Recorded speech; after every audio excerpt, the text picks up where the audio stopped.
Well, this past weekend is called the busiest weekend in Abilene for a reason.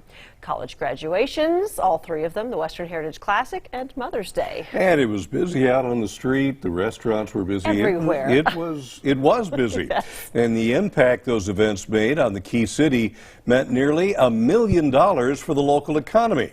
KTAB's Mercedes Hernandez has more on how that all added up. The first weekend in May, usually billed as the busiest in Abilene, lived up to the title. Kelly Thompson with the Abilene Convention and Visitors Bureau says visitors last week brought $847,000 in revenue, if not more, to Abilene's economy. We can't track the commencement ceremonies. Those aren't in our system. We know that all the hotels were booked.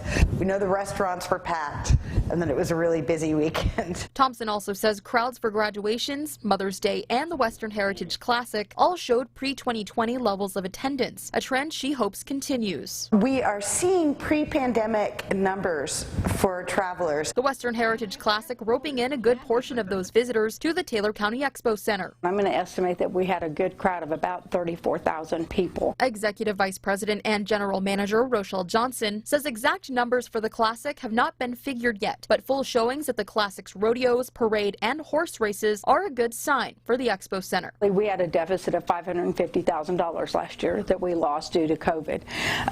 And I would say that this event will chop that down by about $170,000 to $200,000 easily. All in all, the busiest weekend in Abilene maintained its profitable reputation. And with tourism back on the upswing, it might have competition to keep it this summer. It looks like we'll be picking up a lot of business. In Abilene, with coverage you can count on. Mercedes Hernandez, KTAB News.